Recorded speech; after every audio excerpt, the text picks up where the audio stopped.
The story begins with an eerie mystery. At exactly 17 inches the night 17 children from the same city stepped out of their home. One by one, they all ran in the same direction, arms stretched out like planes. None of them ever returned. Their parents only discovered the truth through CCTV cameras, but by then, it was already too late. All 17 children belonged to the same class of a single school. Out of 18 students, only one child remained Alex. The rest had vanished without a trace. But the investigation led nowhere. Weeks passed, yet the children were never found. The film now shifts into different perspectives. Beginning with Justine's, when she returned to school, she was struck by the silence of the classroom. 17 chairs sat empty, with only Alex left behind. Accusations began to mount. The parents of the missing children branded her a witch, insisting she had used black magic to take their children away. The police cleared her of all charges, but public opinion did not. The relentless blame broke her spirit. That night, shaken and vulnerable, she returned home. Strange knocks echoed at her door, taunts were carved into her car, and shadows seemed to stalk her every move. Determined to prove her innocence, Justine began to investigate on her own. She became fixated on Alex, the lone child who had not disappeared. When she attempted to approach his home, she found the windows sealed with paper, the house unnervingly dark. Through a gap, she glimpsed two figures sitting motionless inside, as if frozen. The sight chilled her. Something was deeply wrong with Alex's family. The more she pressed, the more dangerous it became. One of the parents even attacked her in a store, nearly drenching her in alcohol in a furious outburst before being restrained. That night, Justine's sleep was haunted by visions. Children with their heads bowed, Alex smiling like a twisted clown, and strange figures on her roof. Dreams within dreams blurred into reality, leaving her shaken. Her obsession grew. She camped outside Alex's home, hoping to uncover the truth. But late in the night, Alex's mother emerged silently with scissors in hand. Instead of attacking, she bent down and cut a lock of Justine's hair as she slept, before slipping back into the darkness. The story then turns to Archer, the grieving father who had led the accusations. Archer's son was among the missing, and the loss consumed him. Night after night, he replayed the CCTV footage, hoping for answers. His obsession mirrored Justine's, but his pain took a different shape. One night, at 2:17, Archer awoke to strange noises. In the hallway, he glimpsed his son running with outstretched arms toward a distant tower. Archer chased him, eventually finding him upstairs, lying still on the bed. Overcome with guilt, he begged for forgiveness only for the figure to lift its face and reveal the same grotesque clown-like grin from Justine's nightmares. Archer awoke in terror, but the dream left him with a clue. He began mapping the direction each child had run, drawing lines from their homes toward the same landmark, the tower. Every path converged, pointing to a single location.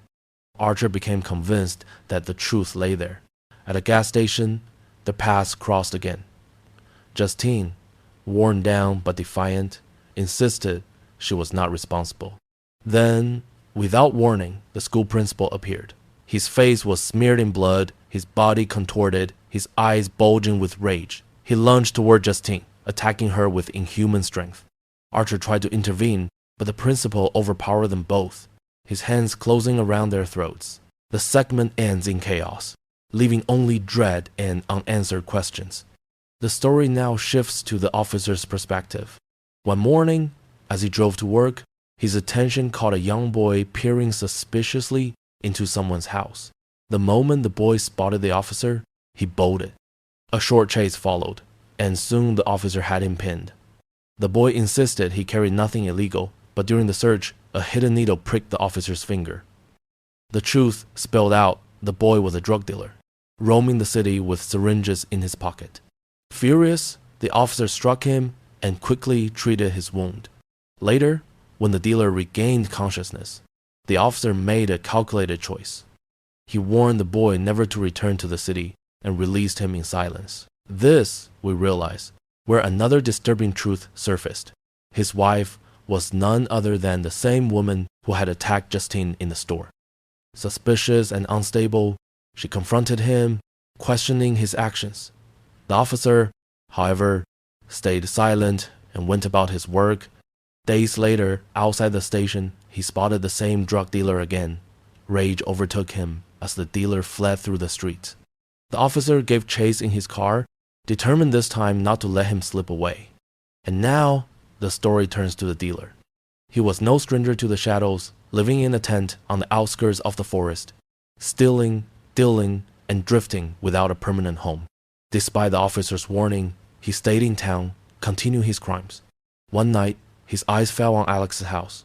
Driven by greed, he climbed through a window and slipped inside. The interior was suffocatingly dark. He crept room to room, searching for valuables. But then, in the reflection of the television screen, he glimpsed Alex's parents. They sat motionless, their faces lifeless, like statues. Uneasy but emboldened, he stuffed his bag with stolen items right in front of them. They did not move. Just as he was about to escape, a faint sound drifted from the basement. Curiosity drew him downward, and there he froze. Before him stood the missing children, all 17, alive, crowded in the gloom. His heart pounded. Terrified, he bolted from the house. The dealer carried half-filled bags of stolen goods to a shop, hoping to trade them for cash. There, he noticed a poster of the very children he had just seen. A wicked idea sparked. He could tell the police, claim the reward, and vanish rich. But fate had other plans. On his way to the station, the officer spotted him again. Panic surged, and the dealer fled into the forest, where the shadows deepened. That's when he heard the shrill, echoing laughter. He turned, and in the distance stood a grotesque figure, clown-like, its smile stretched unnaturally wide. The dealer fled to his tent, convincing himself it was only a hallucination from drugs. But then, outside the thin fabric, a shadow loomed. Someone was there, unzipping the entrance. Trembling, he thrust a syringe forward as the flap opened. The needle struck the intruder's face, and it wasn't the clown. It was the officer. Enraged, the officer nearly killed him, but the dealer shouted desperately that he knew where the missing children were hidden in the basement of Alex's home. That claim stayed the officer's hand. He cuffed the dealer, shoved him into the car, and demanded he guide the way. At the house, the officer left him waiting in the back seat and knocked on the door. Someone inside opened it, quietly ushering him in. The dealer watched from a distance. Minutes passed. Hours slipped by. The officer never came back. As night fell, the silence of the house pressed down like a weight. And then, at last, the door creaked open. The officer stumbled out of the house, but he was not the man who had gone in. Whatever had claimed him inside the walls, without hesitation, he yanked the drug dealer from the backseat, dragged him to the threshold. The scene cut there, breath held. The story now shifts to the principal, and at last, the puzzle pieces begin to click into a terrifying picture. Earlier, when Justine had warned that something was wrong with Alex's parents, the principal had tried to bridge the distance between school and home. He asked Alex's family to come in, but instead an older woman arrived who called herself Gladys and claimed to be Alex's aunt. Her voice and face were familiar, the same haunting countenance that had stalked the nightmares of Justine, Archer, and even the drug dealer in the woods. Underneath the thin pretense of kinship, Gladys carried a darker truth. The principal insisted on speaking to Alex's parents in person. Gladys left, only to return later the same evening under the simple guise of asking for water. She entered the house as a guest, but what she brought with her was a ritual. In a slow, unnerving calm, she produced a thorny branch, lacerated her palm until it bled, then wrapped strands of hair taken from the principal's circle around the splintered wood. She rang a small bell. The sound was ordinary. Its effect was not. In moments that followed, the principal's friend froze, then convulsed under an invisible pole. The principal himself became a puppet of violence, his eyes gone glassy and red. He attacked with brutal certainty. The friend's fate was swift and grotesque. Gladys watched, clinical and distant, as if marking that the spell had taken. Her work did not end there. From her bag, she produced a lock of Justine's hair, the lock cut earlier in the night by Alex's mother when Justine slept outside their house and performed the same binding. Once the twig was broken and the ritual complete, the principal's mind sealed on a single command: kill the woman who had been accused and shunned, the teacher named Justine. That drive sent him barreling toward Justine at the gas station, bloodless lines of madness in his face. A violent pursuit unfolded, shelves overturned, desperate scrambling, and a standoff at the car. Justine fled into the vehicle. The principal smashed the window with a terrifying, unstoppable fury and reached inside. The engine roared. The principal pursued like something launched, unrelenting. Archer, who had stood earlier among the accusers, watched the scene with dawning horror. He jumped into his own car to intercept, but the chase ended in sudden, explosive violence. Another vehicle appeared and struck the principal, detonating the possessed man in a deadly collision. He died there in the middle of the road. Archer, shaken and ashamed, approached Justine. In the wash of aftermath, he admitted he had been wrong to blame her so easily. She forgave him. Both of them finally understood they were victims of something beyond human cruelty. Now the tale narrows to Alex. From his small, ordinary life, the deeper truth unfolds. Alex had always been a quiet child, returning to the routines of school and home. One evening, his father arrived, bearing news. A sick relative, an Aunt Gladys, would be staying with them. The woman who walked in looked frail and ill. She carried, tucked into a satchel, a peculiar plant whose presence Alex barely noticed. The next day, while other parents collected their children, Alex's father did not come. He waited until dusk and then returned on foot, only to find his house eerily still. His parents sat like dolls, their expressions blank and their bodies slack, moving only when Gladys commanded. She had changed, no longer the feeble aunt, but something alert, her eyes calculating. When Alex tried to wake them, when he splashed water across their faces, nothing broke the spell. Only when Gladys submerged the broken twig in a bowl of water did the ritual pause. She made the terms clear without ceremony: keep silent, obey, or watch the ones he loved become shadows forever. She would rule their lives, and Alex would have no voice outside the house. The price of freedom, she explained, was his compliance. From then on, Alex understood the chilling trade he had been thrust into, a life under Gladys's control in exchange for his parents' safety. He became a child trapped inside his own home.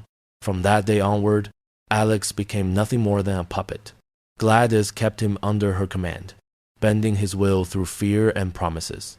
Every night he watched her stand before the strange plant, muttering incantations and dripping blood into its roots. The plant fed on her sorcery, keeping her young for a while, yet soon she would wither again, the illusion of beauty collapsing into age. One evening, she turned to Alex with a bargain more sinister than before. "Bring me something from your classmates," she said, "and I will cure your parents, and I will leave." The boy's heart leapt at the promise. He had no idea of the danger. The next day at school, he sat restless, wondering what could he steal: a pencil, a sharpener, an eraser? The risk was too great. Then his eyes fell upon something simple but powerful: the name stickers on every desk. Quietly, while his classmates ran outside to play, Alex slipped into the room, peeled each sticker away, and stuffed them into his bag. That night, at 2:17, Gladys bound those names into her ritual. She whispered over them, snapped her twig, and the spell took hold. One by one, the children abandoned their homes, eyes vacant, bodies stiff. They wandered through the night until they reached her doorstep.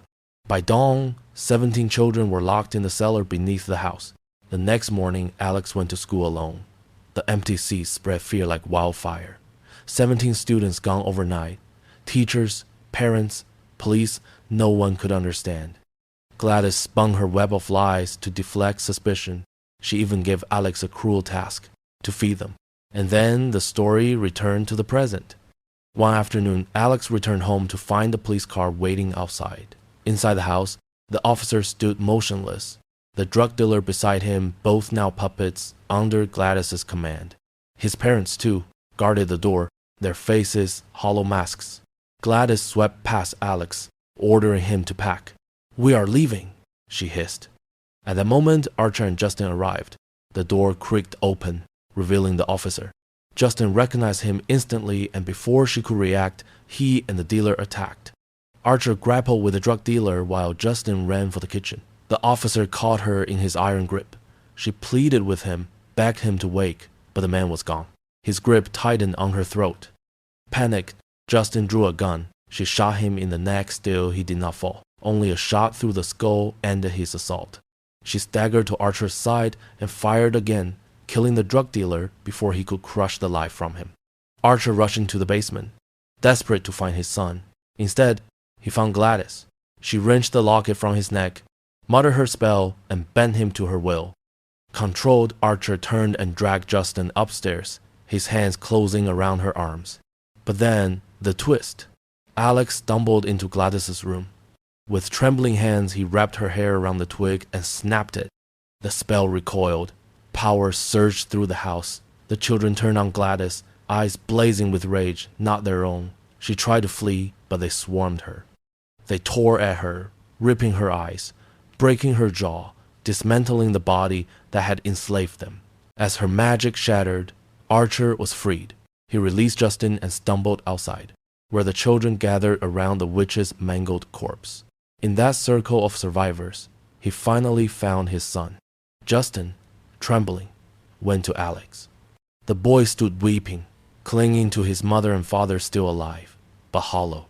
The nightmare had ended, but peace did not return. Time passed. 2 years later, some of the children slowly healed, but others remained trapped living statues, their souls drained beyond repair. And so the tale ended, not with the restoration, but with the shadow of what had been lost. A family broken, children half returned, a town scarred by something too dark to name. Thank you for watching.